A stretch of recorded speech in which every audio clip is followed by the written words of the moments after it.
Hello guys, welcome to our YouTube channel. तो इस video के अंदर हम डिस्कस करेंगे क्लास 10th का chapter number first real numbers, जिसकी एक्सरसाइज 1.2 का question number 5th। Question number 5th है हमारे पास, चेक वेदर 6 की power n can and with the digit 0 for any natural number n। आपको चेक करना है कि 6 की पावर n जो है वो क्या डिजिट 0 से एंड हो सकता है। मतलब n में अगर मैं कोई सी भी नेचुरल नंबर्स पुट करूँ तो कहाँ पर हमारा डिजिट ज़ीरो होगा। फॉर एग्जांपल n में मैं अगर 1 पुट करता हूँ, 2 पुट करता हूँ, 3 पुट करता हूँ। देखो, अगर मैं 6 की पावर n है, 6 की पावर n है, n में नेचुरल नंबर पुट करता हूँ, मतलब 6 की पावर 1 अगर करता हूँ, 6 की पावर n 2 पुट करता हूँ, या 6 की पावर 3 एंड सो ऑन, ऐसे चलता जाता हूँ। तो इससे आने वाले जो आंसर्स होंगे, देखो यहाँ पर 6 आएगा, यहाँ पर 36 आएगा, यहाँ पर 216 आएगा। क्लियर है। तो इससे आने वाले जो आंसर्स होंगे वो कब हमारा ज़ीरो होगा, मतलब यूनिट डिजिट कब ज़ीरो बनेगा। और भी आगे जाते रहेंगे तो हमारा क्या ये क्वेश्चन पूछ रहा है कि क्या 6 की पावर n कभी ज़ीरो बना सकता है हमारा। क्लियर है। 6 की पावर n जो है ये हमारा कभी ज़ीरो बना सकता है, ये आपसे पूछ रहा है कि क्या हो सकता है ऐसा पॉसिबल। अब मैं आपको थोड़ी सी ज़ीरो की कहानी समझाता हूँ कि ज़ीरो कब बनेगा। देखो, कोई भी नंबर ज़ीरो कब बनता है, जब वो 10 से डिविजिबल होता है। क्लियर है।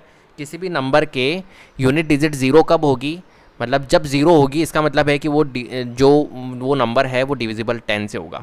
कैसे डिविजिबल 10 से होगा। फॉर एग्जांपल मैंने कहा एक नंबर है 80। देखो 80 को मानो 80 है। अब ये 80 डिविजिबल 10 से होगा ना।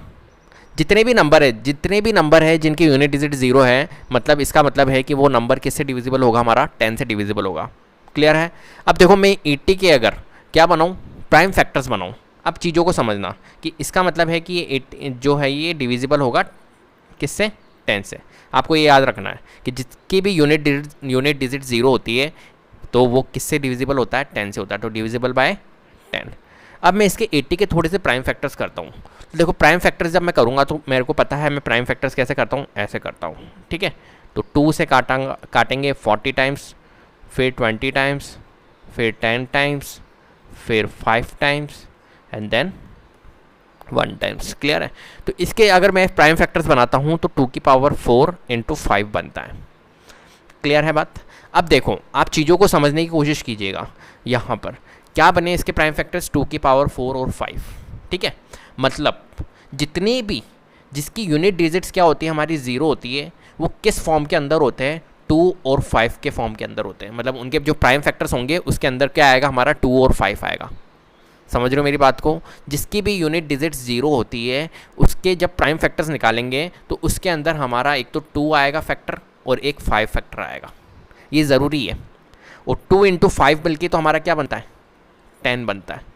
ठीक है। कोई सा भी आप नंबर ले लो जिसकी यूनिट डिजिट ज़ीरो है, जब उसके प्राइम फैक्टर्स आप बनाओगे तो उसके अंदर आपको 2 का भी फैक्टर दिखेगा, 2 फैक्टर भी दिखेगा और 5 भी फैक्टर दिखेगा। चाहे 2 एक बार ही हो, चाहे 5 एक बार ही हो, लेकिन दिखेंगे ज़रूर। तो यहाँ पर हमारी एक बात तो क्लियर हो गई कि जिसकी यूनिट डिजिट ज़ीरो है उसके अंदर जो फैक्टर्स निकलेंगे वो 2 और 5 के फैक्टर्स निकलेंगे। ठीक है। अब जैसे कि क्वेश्चन अपने को कह रहा है 6 की पावर n है, तो हम क्यों ना ऐसा करें कि 6 की पावर n है तो 6 के अगर फैक्टर निकाल लें, और 6 के फैक्टर जब हम निकालेंगे तो उसके अंदर अगर 2 भी होगा और 5 भी होगा, इसका मतलब है कि वो डिविजिबल होगा हमारा किससे, 6 की पावर n जो डिविजिबल होगा किससे, 10 से। और 10 से डिविजिबल होने का मतलब क्या है कि उसकी यूनिट डिजिट क्या होगी, ज़ीरो होगी। सिंपल सी बात है। क्लियर है। तो आप समझ गए ना क्या कहना चाह रहा हूँ मैं आपको, कि हमारे को किसी भी नंबर किसी की भी, जैसे कि फॉर एग्जांपल मैं यहाँ पर कुछ भी लिख दूँ, है ना, यहाँ पर मैं अगर कुछ भी लिख दूँ तो वहाँ पर उसका चेक करने के लिए अपन क्या करेंगे, जैसे कि हम यहाँ पर 6 की जगह और भी कोई नंबर लिख सकते थे। ठीक है। 4 भी लिख सकते थे, 4 की पावर n चेक करो, तो हम वहाँ पर 4 की पावर n भी चेक कर सकते हैं कि क्या ये डिविजिबल होगा हमारा 0 से, 10 से, है ना। और इसकी क्या यूनिट डिजिट हमारी 0 होगी। वो चेक करने के लिए हम क्या करेंगे, 4 के फैक्टर्स निकालेंगे। कुछ भी नंबर हो सकता है, 6 की जगह 4, 7, 10, 8 हो सकता है ना, 16 हो सकता है, कुछ भी हो सकता है। तो उसके लिए हम क्या करेंगे, वो जो नंबर दिया हुआ होता है उसके हम क्या निकालते हैं, प्राइम फैक्टर्स निकालते हैं। और अगर प्राइम फैक्टर्स अगर 2 और 5 के फॉर्म में होते हैं, इसका मतलब है कि उसकी यूनिट डिजिट क्या होगी, 0 हो सकती है, बिल्कुल होगी कभी ना कभी। क्लियर है। और मतलब वो नंबर डिविजिबल होगा 10 से। क्लियर है। तो अप्रोच समझ गए कि क्या मैं कहना चाह रहा हूँ।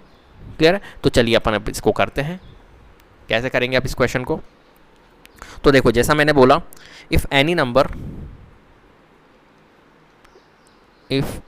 Number ends with the digit 0 ends with the digit 0, it should be divisible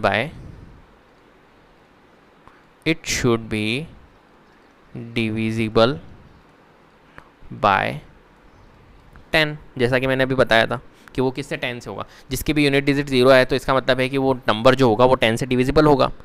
और अगर हम अलग वर्ड में बोलें, in other words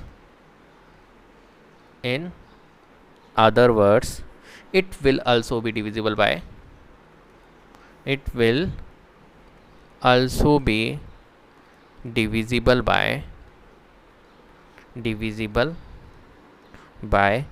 2 and 5। Clear है? क्यों होगा? Because as 10 is equals to क्या होता है हमारा 2 इंटू 5। अगर हम 10 से डिविजिबल है इसका मतलब है कि वो 2 इंटू 5 से भी डिविजिबल होगा, क्योंकि 10 के अगर हम फैक्टर निकालेंगे तो 2 इंटू 5 निकलेगा। क्लियर है? इसका मतलब है कि उसके जो फैक्टर्स होंगे वो 2 इंटू 5 के फॉर्म में होंगे, मतलब उसके फैक्टर्स के अंदर 2 और 5 भी होना चाहिए हमारा। क्लियर है? अब हम इसके फैक्टर्स निकालते हैं, प्राइम फैक्टराइज। तो प्राइम फैक्टर्स ऑफ 6 की पावर n, तो प्राइम फैक्टर्स ऑफ 6 की पावर n निकालेंगे तो क्या होगा हमारा 2 इंटू 3 की पावर n बनेगा। ठीक है, 6 के फैक्टर निकाल लो तो 2 और इंटू 3 बनेगा, और उसकी पावर n हमने लिख दी, n था तो। ठीक है, तो हम यहाँ पर ऑब्जर्व क्या कर रहे हैं, it can B observed that 5 is not in the prime factors of 6 की पावर n। ठीक है, हमने क्या ऑब्जर्व किया कि यहाँ पर 2 तो मौजूद है बट यहाँ पर क्या नहीं है, 5 नहीं, क्योंकि हमें पता है कि जितने भी नंबर डिविजिबल होते हैं या जिनकी जो भी नंबर होते हैं जिनकी यूनिट डिजिट 0 होगी, उसका मतलब है कि वहाँ पर जिसकी भी जो भी नंबर होते हैं उनकी यूनिट डिजिट 0 होगी। इसका मतलब है कि वहाँ पर हमारे क्या होंगे, फैक्टर्स जो होंगे वो 2 और 5 मौजूद होंगे। बट यहाँ पर हमने जब इसके फैक्टर्स निकाले तो 2 तो है लेकिन 5 यहाँ पर नहीं है। अगर यहाँ पर 5 भी होता तो इसका मतलब है कि वो नंबर किससे डिविजिबल होता, ठीक है, 10 से डिविजिबल होता, और कह सकते थे कि इसकी यूनिट डिजिट क्या होगी हमारी 0 होगी। बट यहाँ पर 5 नहीं है तो इसलिए हमने लिख दिया it can be observed that 5 is not in the prime factorization of 6 की पावर n। हैंस अब स्टेटमेंट के तौर पे लिख लो last statement, for any value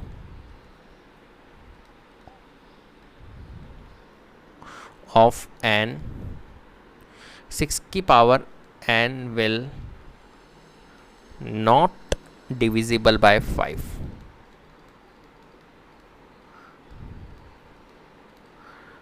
ठीक है, therefore 6 की power n cannot end with the digit 0। ये आपको स्टेटमेंट लिखनी है, for any natural number n,